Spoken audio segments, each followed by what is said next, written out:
তাহলে আমরা যাবো, সেট করবো। হ্যাঁ, রোল দিছি, রোলিং অ্যাকশন।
বাহ নেন্সি আপা, অসাধারণ, মানে আনবিলিভেবল।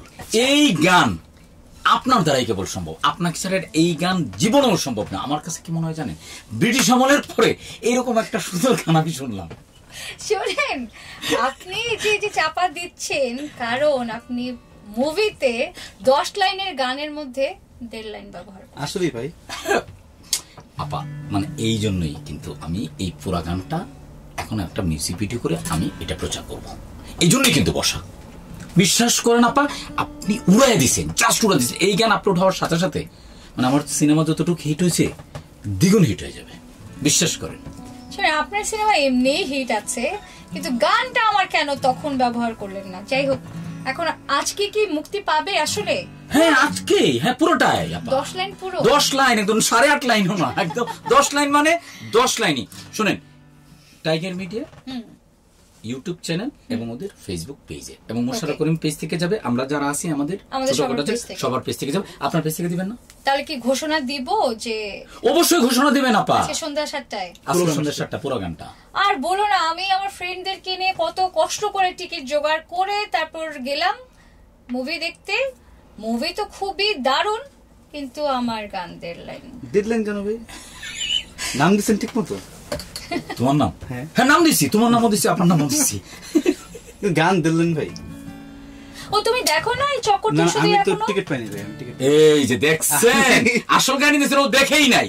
না এটা ভালো ভাই, টিকিট পাইনি। সো টিকিট তো আর এমনি হলে হবে না আপা, টিকিটের জন্য কি করতে তুমি হবে? একটু টিকিট তো একটু আগে ভাগে কাটতে হবে। তুমি হুট করে যাওয়ার সাথে সাথে তো টিকিট পেয়ে যাবে। দেখি ভাবে চল তো খুব তাড়াতাড়ি তুমি দেখো, শুধু তুমি দেখলে হবে না, তোমার যে গার্লফ্রেন্ড আছে ওদিকে নিয়ে তুমি। গার্লফ্রেন্ড রা ভাই। আসলে আপনি এই 1.5 লাইন ব্যবহার করার কারণে আজকে বলে যান যে আপনি এরপর চক্করের পর টক্কর 302 বানাবেন এবং সেখানে আমার একটা রোল থাকবে। আপনার রোল থাকবে না, আপনি অ্যাক্টিং করবেন? হ্যাঁ, এইটাও কি আমার মানতে হবে, মানে বিশ্বাস করতে হবে যে আপনি মানে আগে বলছি মানতে হবে। আচ্ছা ঠিক আছে, এরপরে না আপনি সম্মানই কম পাবলিক দিলেন, ডিমান্ড কিন্তু আপা, পাবলিক ডিমান্ড আছে যেটার পার্ট 2 কবে আসতেছে সেই বিষয়ে আমরা পরে কথা বলবো। আপাতত যেটা হলো কি, যে এখনো যারা চক্কর না দেখছে তারা যেন চক্কর দেখে ফেলেন, আশা করি খারাপ লাগবে না। এবং চক্কর 302 দেখার পরে কিন্তু আসবে টক্কর 302। ঠিক আছে, এটা মানে কিন্তু আগে ওরে বলেন আপা, বাড়ির মানুষ আগে ওরে বলেন, ও যেন দেখে। যাও, কালকে তুমি চেষ্টা করলে পরশুদিনের টিকিট পেয়ে যাবা। আমি ট্রাই করছি।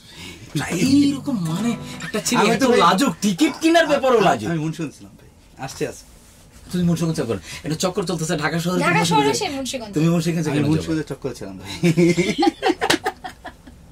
আপা তাহলে কথা এটাই থাকলো, থ্যাংক ইউ। যে আমরা এরপরে যদি কোনো কিছু করি তাহলে আপনি সেটাতে, মানে চক্কর 302 এর পরে যদি নতুন কিছু করি তাহলে সেটাতে আপনি অ্যাক্টিং করতেছেন, তাই তো? হ্যাঁ, করতে চান। অডিশন দিতে হবে কিন্তু দর্শকের তুমুল চাওয়ার কারণে আমি যাচ্ছি, চাহিদার কারণে, তুমুল চাহিদার কারণে আমি প্রমাণ দেখাবো। পরের আড্ডাতে বসে আমি প্রমাণ দেখাবো যে প্রচুর চাহিদা, ওরা চায় আমাকে স্ক্রিনে, মানে অ্যাক্ট্রেস হিসেবে। হ্যাঁ, আপনি তো অ্যাক্টিং এর উপরে আছেন। আরে আবার একটু গানটা শুনুন, আবার একটা লাইন গান না। অন্তরটা আমি একটু জেনে, অন্তরটা কি ছিল? দেখা দেখা সুখের খোঁজ হয়ে গেছে আমাদের হয়ে গেছে, তখন আমরা মেন ছেড়ে দিব।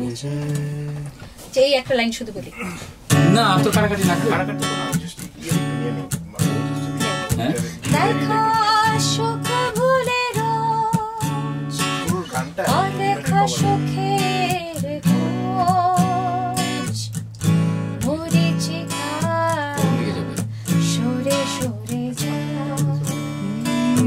মানে তো 3 শট আছে। ওকে কাটো আপা, একটু দাঁড়ান আমরা ঠিক করে নিই।